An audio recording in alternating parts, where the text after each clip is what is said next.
Crypto venture is complicated. Open X and you'll find two different stories being told at the same time. One paints crypto VCs as the primary beneficiaries of everything that's wrong with the token economy, buying early, buying cheap, and then dumping on retail at the first real liquidity event. The other says venture is the only reason this industry exists in anything close to its current form, and all the rest. And both stories are, in their own ways, directionally correct. Early capital usually gets better prices. Many tokens did draw down hard after TGEs, and without venture funding a lot of the rails people say that they want, stablecoin infrastructure, custody, compliance, and payments plumbing gets much harder to build. All of this we could stomach if crypto markets reliably priced coins based on fundamentals. They don't, at least not consistently. And if this bear market really is a great repricing towards distribution and value capture, that matters a lot for everyone's bags. I'm your host, David Canellis. This is The Breakdown. Let's get to it.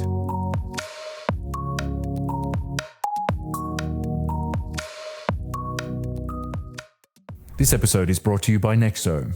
Step into a new era of digital wealth. Earn interest on your digital assets, borrow against them without selling, and trade all in one platform. Get started at nexo.com/breakdown. Nothing said on The Breakdown is a recommendation to buy or sell securities or tokens. This podcast is for informational purposes only, and any views expressed by anyone on the show are opinions, not financial advice. Hosts and guests may hold positions in the company's funds or projects discussed.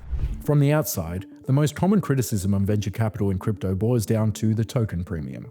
The token premium is the wedge between two markets that are forced to coexist inside the same asset. Crypto has a private token market, early sales with vesting, lockups, and negotiated terms, and a public market where buyers enter later through TGEs, major listings, or launchpad sales, often with less information than private investors. When those two markets are aligned, venture capital returns don't really feel controversial.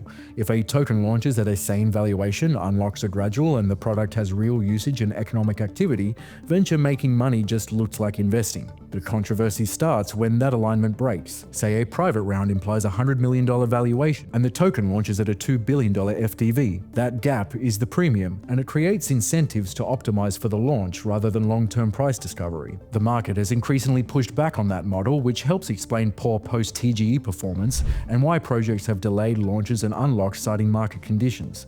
But VCs are still funding new projects, and many of those could eventually result in tokens. Galaxy's latest venture report shows deployment is still alive even if fundraising is cooler. Allocators put almost $2 billion into 11 new crypto venture funds in Q4 25, and funds raised $8.75 billion across the full year. That sounds large in absolute terms, but in crypto venture terms it still looks like a cooldown, roughly half of what the sector raised in a single peak quarter in 2022. Galaxy says that's the result of macro conditions, competition from AI, and spot ETPs plus digital asset treasury companies offering institutions a simpler way to get crypto exposure without taking early stage venture risk. That has pushed capital towards later stage businesses with more legible models, trading, exchanges, payments, custody and compliance, and infrastructure. But if more tokens launch when market conditions improve, they'll still face the same core problem.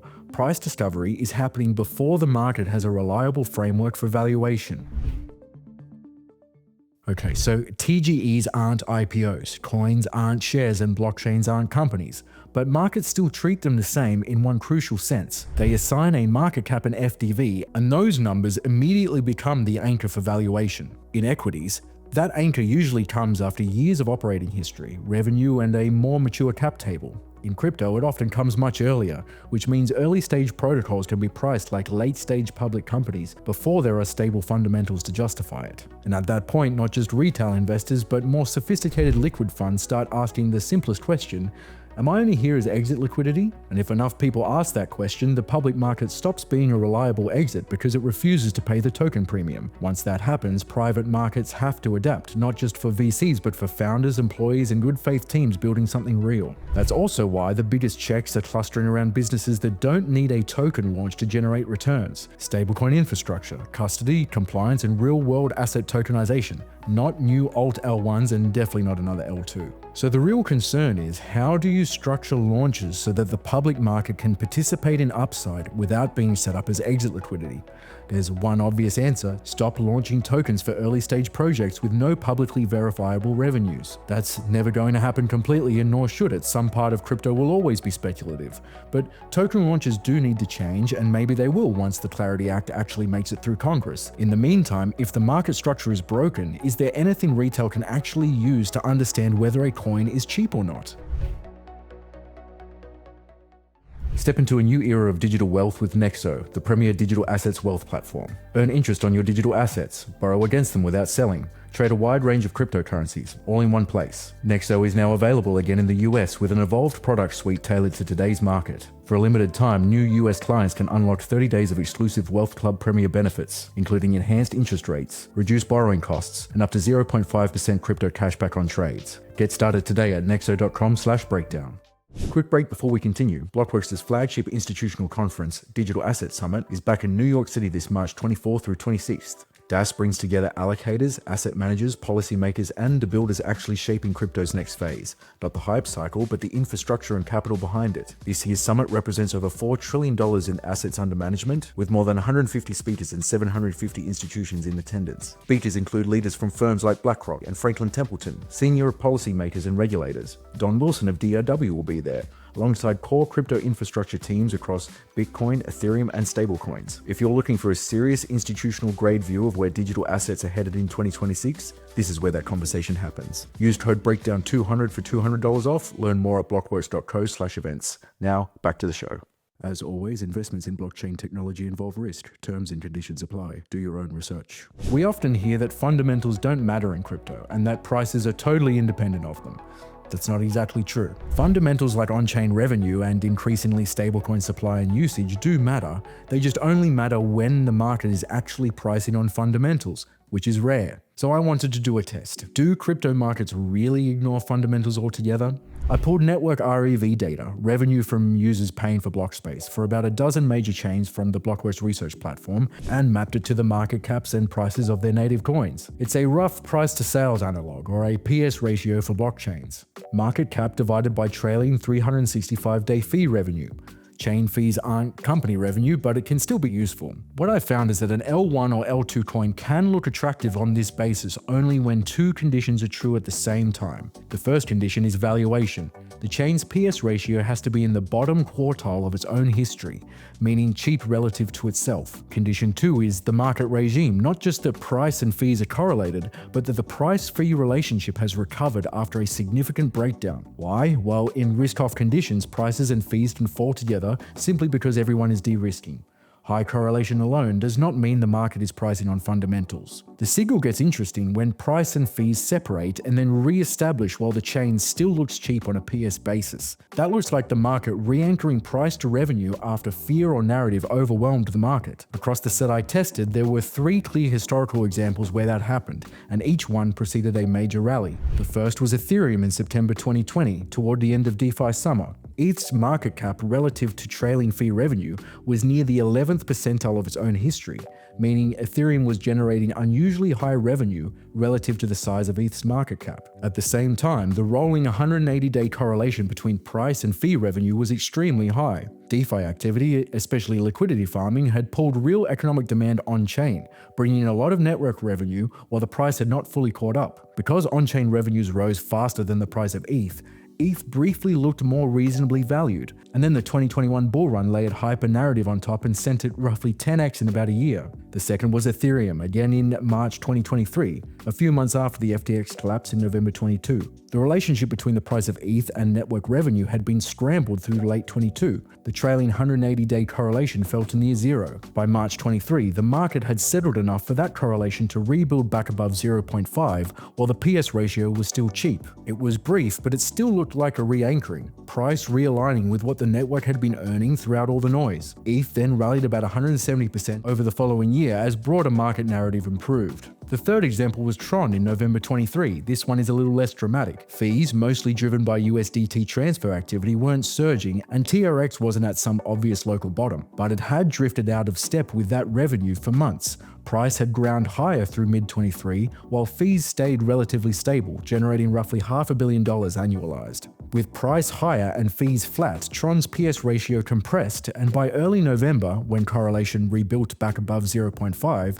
TRX was still trading around the 11th percentile on PS relative to its own history. Once the market reconnected price to that revenue base, TRX shot up, about 16% in 90 days, 25% at 180 days, and 74% at 365 days after the rubber hit the road. Now, to be clear, I'm not claiming this is some universal valuation model for all chains. It isn't. We don't have enough history for them, and each network mostly has to be compared to itself.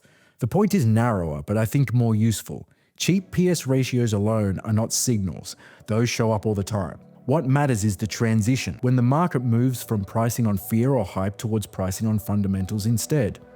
In other words, this framework is not detecting fair value. It seems to detect the moment when the market is pricing change closer to what on-chain fundamentals would suggest, before hype and narrative take over again. And these 3 examples are just the cleanest ones. There were other periods where both conditions appeared and outcomes were mixed. As for right now, I'm not seeing many similar setups. Some chains look cheap, but aren't being priced on fundamentals at all. Others show strong correlation, but no valuation discount, which only reinforces the point. If it's already rare for the market to value even the most established coins on anything close to on-chain activity, what chance do we really have with brand new tokens that have no history at all? And that's really the core issue here.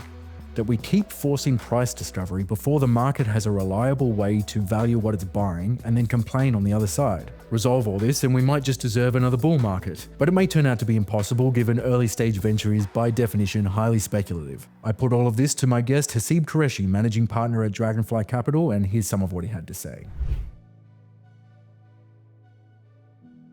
Let's take a moment to talk about Nexo. Nexo delivers a premier digital assets wealth platform designed to help clients build, manage, and preserve their wealth, earn interest on your digital assets, access crypto-backed credit without selling your holdings, trade with advanced tools, all supported by 24/7 client care. Now back in the US, Nexo offers new clients 30 days of exclusive Wealth Club Premier access. That means enhanced interest rates, reduced borrowing costs, and up to 0.5% crypto cashback on trades. Benefits typically reserved for Wealth Club members and private clients. Nexo is also expanding its global presence, becoming the official crypto partner of Tennis Australia, the organisation behind the Australian Open, and the digital asset partner of the Audi Revolut Formula One team. If you're ready to approach digital assets with a more structured wealth strategy, visit nexo.com/breakdown to get started. As always, investments in blockchain technology involve risk. Terms and conditions apply. Do your own research. With me is my very special guest, Haseeb Qureshi, managing partner at Dragonfly Capital. Welcome. Thanks for joining us. Thanks for having me, David. Cool. So yeah, I mean, the topic that we're kind of unpacking is tokens and valuations and how to value these things as they roll out and as kind of clarity is moving through Congress and kind of out the other side. And basically where I get stuck is that there are tokens going to be rolling out. We know that as much. Like, we can't stop projects from launching tokens, but it's inevitable that those tokens are going to be tied to not even only pre-revenue networks or protocols or what have you, but also it would be very low revenue tokens that are moving in to attract more revenue in the future. At what point do we start to think that, you know, there is an overlap here between investing in early stage companies and early stage protocols? Because it does rely on a team executing, but you're not directly investing in that team. You're investing in the network that they're building. And then you have to go and understand how user moats work and how user retention works in these protocols. So I feel like that there's two things happening at once. So how do you square that when you're looking at a project to invest in and whether they should launch a token or they shouldn't? Before I answer that question, I feel like maybe it's worth taking a step back and just asking the question of, for early stage startups, right? Very common for early stage startups to not have revenue, to have very unclear business models, to, you know, sort of be wandering through the dark forest of, hey, do I have a product that's worth selling or not? Normally, it's not allowed for retail investors to invest into private startups, right? And the question worth asking is like, why? Why do we have the system that, you know, I'm a venture capitalist. Venture capitalists like me are allowed to invest into these early stage startups, but normal retail investors are not? The answer is obviously investor protection, right? We want to protect these investors. But when a company goes public, that's when public investors are allowed to touch it, right? Retail investors can invest in anything that's public. And so the question is like, what is the boundary? What is the reason that we as society have said, these companies you can't invest in, these companies you can't? It's actually not because they're good companies. It's not because they're old companies, not because they've been around for a while. It's not because they, you know, have gotten all this, not because they have revenue. You don't have to be profitable to go public. You don't have to have revenue to go public. You don't have to have any of those things, right? The SEC has always said we are a quality neutral regulator, meaning we do not make judgments about the quality of an investment. The thing that projects have, or the companies have when they go public is they have disclosures. That's what they have. So in order to go public, you must have 2 years of GAAP audited financials, and you must be able to submit all these disclosures about risks and the nature of your business and blah, blah, blah, blah. There's no requirement about how old your company is. In principle, if your company is 2 years old, you can go public. Now, nobody does that. It's very expensive to go public. There's all these it's just kind of annoying. But the way that the regulations were designed has nothing to do with how old you are, has nothing to do with having revenue, has nothing to do with being a good investment. And obviously, most companies that go public go down. Most companies that go public don't go up from their IPO price. It's not that different from tokens in that sense. Most companies fail. That's true even at the point of IPO. Most companies fail. The average tenure of a company in the S&P 500 is 20 years. That means that within 20 years, the company is dead.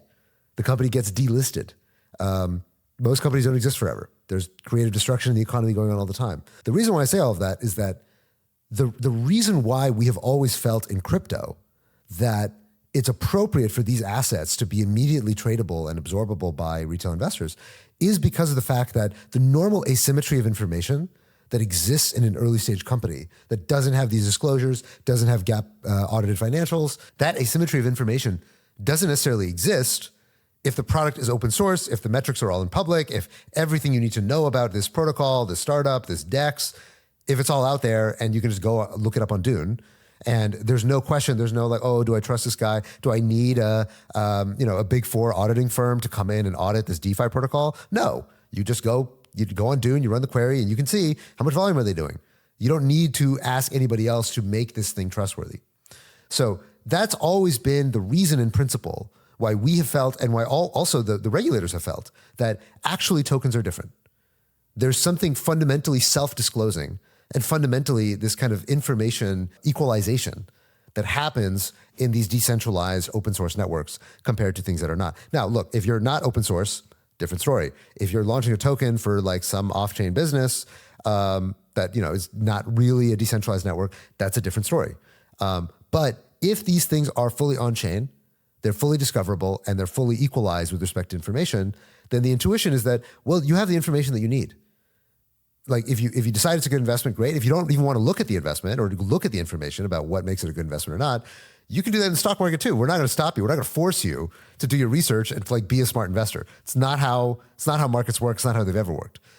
So with that as the philosophical backdrop, right, the philosophical motivation, my claim would be that the thing that you want to make sure is there in the crypto market structure is information, is disclosure. If you look, for example, at the Aave drama. So Aave drama has been going on for a while now, where there's Aave Labs, which is the company, the DevCo that actually built a lot of this stuff. Not all of it. There's other vendors that also work with the DAO to build Aave, but they're one of the key companies. And Stani, the founder of Aave, is part of Aave Labs. And then you have the DAO. And the DAO is fully open. It's owned by the token holders. The problem is that there's some stuff that's owned by the DevCo, including the IP, but also the DevCo is trying to make money, and they're doing all this stuff to try to make money. The problem with the story is not that, there's a private company out there and they're doing stuff and they're trying to advocate for themselves and they're trying to make money. Companies are always trying to make money. Every single vendor to the DAO is trying to make money. There's nothing surprising about that. That's how vendors are. They're businesses. Vendors always try to make money. The reason why this situation has become such a clusterfuck is because people didn't know that. They did not know that Aave Labs owned the IP. They did not know that Aave Labs had the ability to change this thing for that thing. They didn't know it ran the website. They didn't know any of these things. Now, if they knew, then, if you invest into Aave anyway, that's on you. You should have known. It's right there. It's all disclosed. This is, caveat emptor, this is your fault. But if you don't know, then, okay, we've got a market problem. So I tend to take the view, and I think, to be clear, this is the view that's also come out from the SEC and the CFTC, is that their view has been, it's not that tokens are bad. It's not that, these things are down only, therefore, nobody should be allowed to invest in them. The theory from them has been, the problem is disclosures. The problem is awareness. As long as people know what they're buying and they are enjoined from lying about the reality of what these tokens are or what they represent, then in principle, markets should be able to figure it out. And that's my philosophy as well. Yeah, that's very interesting because I have this theory, and I mean, it's not an original thought, but it's just that, as digital commodities, a lot of these tokens are apparently not that attractive, at least in the current market conditions, and that would be why the tokens are coming down. So the obvious answer then, or the easy fix, is there, well, assign cash flow rights or equity rights or something like that to the tokens. And then all of a sudden, maybe they're not digital commodities anymore. But with your theory there, it would be more about the transparency of information and the disclosures, that is what would bridge the gap and actually make the digital commodities more attractive without having to add securities like things in order to make them more attractive. I want to be careful. The point I'm making here is more of a normative one than it is here's what would make tokens go up, right? I'm not telling you that if you add these disclosures, the token goes up. I'm telling you that the market, here's the problem with the market structure today, right? Somebody's saying the problem with the market structure is that tokens don't have enough revenue. I'm like, well, yeah, I mean, nobody's going to solve that except demand. If the demand materializes, okay, or you built the right product, great, the demand materializes and that's all good. The problem of prices going down is something that there is no market structure that will remedy that in principle, right? I mean, like you've seen software stocks in the stock market just get absolutely decimated over the last 6 months. A lot of software stocks are down like 75, 80%. It's like token level carnage out there in SaaS land. You see the same thing happening with fintech companies. Like PayPal very famously was at 90 something billion. They're now talking about getting acquired sub 40 billion. And it hasn't been that long since they were a high flying company. So there's nothing that's going to protect you from just people don't believe that the future is going to be brighter than the present. If people don't believe that about crypto, they will not buy your token. Your token will not go up. It will go down. So I think I think building people's confidence in the market structure is one of the ways you can get people to believe in the future, as opposed to say like, those token stuff's all fucked and there's no path to recovery. But at the end of the day, like, I'm not naive. I don't think that adding disclosures and making everything a level playing field and giving people information, removing these information asymmetries is going to somehow make tokens pump. It's almost certainly not. I think it's a long-term fix. You need to do it in the long run, but the only thing that's going to make tokens go up is optimism about the future and or more demand. That's it. Do you see a world where projects are actually assigning cash flow rights to tokens in a real legitimate way? Yeah, I think they already are. I mean, so look, Uniswap has turned on their fee switch. Aave has been making money since forever. For most of these protocols, they burn fees. So, if you look at Solana, you look at Ethereum, right? Like Ethereum is obviously it's flipped back and forth to being deflationary. The net inflation for a lot of these protocols, like, for Solana or something, it's still, inflationary on net. But, it's very possible for them to get to the point where they can turn this inflation off. I think the reality is that there's not a lot of pressure at the moment to change your tokenomics in a fundamental way to actually be sort of net profitable. I think what people care more about is the trend line than they care about that a protocol is actually net profitable. Like, the reality is nobody's buying a token for cash flows. I think that's a little bit of a fantasy. I think that's kind of fake. That's like not a real story. Like, people are not buying anything on chain except for maybe, some of these actual like yield type assets, like, Athena or something. Not Athena, but, SUSDE. They're not buying any of these tokens. They're like, great, I will sit here and collect cash flows. That's not what people are doing. What people are doing is they want to see a story about an asset that makes them feel that it's worth buying and that it's going to become even more valuable in the future.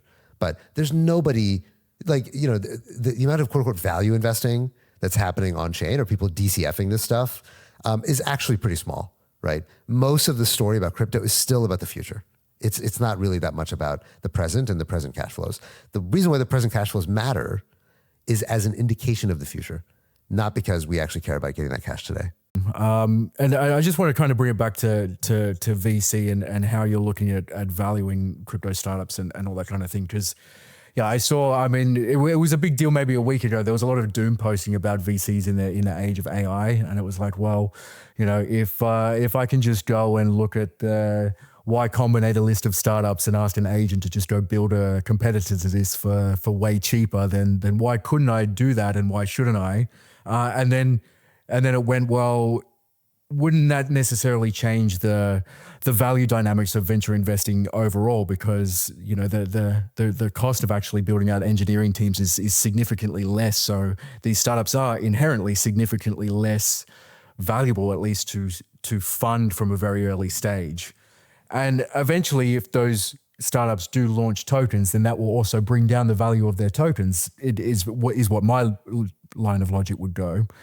Are you factoring this into the deals that you're looking to make? That all this stuff is way cheaper to make now. You know, I think this is completely backwards. Right? So I think the best analogy to this is the advent of cloud. So before the advent of cloud, right? If you were trying to build a startup in 1998, you needed if you just want to make a simple website, right? Like a landing page. What people do today very often is they'll make a landing page before the product's even built, just to like collect email signups and see if there's interest. If you wanted to do that in 1998, you needed to buy a server. You needed to rack and stack it. You needed to like get a server running in your apartment. And the servers were very expensive. You need to run a production grade server in your apartment and use that to put your website up into the world, right? That is a huge fixed cost compared to what people have to do today. Right now, you just go on Amazon or you go on Netlify or you go on GitHub Pages. It's literally free to just have a website, out there in the world. All you do is pay, $5 for a domain and boom, you're up and running. So the question was like, okay, well, now that venture capitalists aren't paying for servers, like what are venture capitalists going to do? Now it's so cheap to start a startup. And it's just like, no, that's good for that's good. Venture capitalist likes not paying for servers. I'd much rather pay for other stuff and not the server, right? If the costs of building a startup go down, that's good. That's less wastage. That's less leakage, right? To the extent that building software was an enormously expensive part of running a company. If that's cheaper now, then great. The company's more capital efficient. The company can do more. The company can spend more on like product development or marketing or customer support or sales or whatever else it is that they need to do. That's what they're going to do. And that's great. That's less leakage. So the other thing to understand here is that, okay, these tools exist, right? Cloud Code and Codex and all these amazing tools, they're all out there now. And so many people, I think, make this hand-wavy argument. They're like, well, now that these things are there, every single software company is going to get disrupted. Everything's going to go to zero. There's going to be infinite competition. It's like, no, motherfucker, that's not how it works. Somebody has to actually do the disrupting. Somebody actually has to do the competing. And who's going to do the competing? Is it legacy companies? Do you think PayPal is going to be spinning up a bunch of crazy vibe coders with 16 tabs and like launching a bunch of products? No, of course they're not. Go look at them. Do you think they're doing that? No, it's the startups that are going to be doing that. It's the people who are living on the frontier. It's the crazy kids who have 4 Claude Max subscriptions, who are, have 16 terminals up with all these agents running simultaneously. These are the guys who are doing it. Okay. It's important to remember and just to get a sense of scale of how this technology shift is happening. Roughly 14% of people in the world, human beings in the world, have ever used any AI products, like any chatbots at all. That means 86% of the world has never used anything. They've not used ChatGPT, they've not used Gemini, they've not used a single one of these products, okay? Now, of that 14%, only 1% have ever paid. Only 1% of those people have ever paid for anything. That means 99% are on the free tier. They're using ChatGPT, they're using GPT-5 Mini, they're using Haiku, they're using the really dumb, like they don't even think it's worth paying for it. They don't, like, why would I pay for this? I already have it for free. Like, what do you think? My therapy is gonna be that much better if I'm have a smarter model? Like, no, it's fine. Or my AI girlfriend needs, no, most people are not using this for anything productive. And then of that 1% that's paying, right? Most of those are paying $20 a month. They're paying the simple tier. They're not paying for Claude Max. They're not using OpenClaw. They're not doing any of this crazy stuff that you're seeing in all these Twitter demos with these like viral AI influencers. So the reality is that what you and I are thinking about, what you and I are talking about is the frontier of the frontier. It's the absolute vanguard, right? We are living in the future right now. And there's a famous line by Chris Dixon, what smart people are doing on the weekends and evenings is what everyone else is gonna be doing in 10 years. And that, now, is it 10 years? I don't know. It could well be. Very plausible that it will be. I thought when ChatGPT launched that this was going to be the fastest dissemination of a technology in the history of mankind. and that we were going to see the entire world and whole societies, the labor market, completely turn over and be unrecognizable in a few years. Here we are 3 years later. You cannot find AI in the labor market. You cannot find it in the jobs reports. You cannot find it in the GDP numbers. It is invisible. It is invisible. And these stats are why it's invisible. Because technology takes a longer time to disseminate than you think it does. Like, it's still the fastest disseminating technology that we've ever seen. It's faster than television, faster than the radio, faster than the printing press, certainly faster than the internet. But still, 3 years later, you don't see it in the aggregate statistics. Yeah, I think we're going to leave it there on that note. We are just, it's a common theme, but we are so early, and it's just because we do talk about this every day. We do live it every day. And it's easy to think that, you know, we are a lot further ahead than we are. But yeah, again, we're just so early. But yeah. The future is here. It's just not equally distributed. Thank you so much for joining us, Haseeb. I hope to have you on again soon. Thank you so much. Thanks for having me, David. A lot of fun. And that's about all the time we have for today. Let me know what you think about the token premium and if you think we can ever resolve all of this in the comments, and I'll see you next time.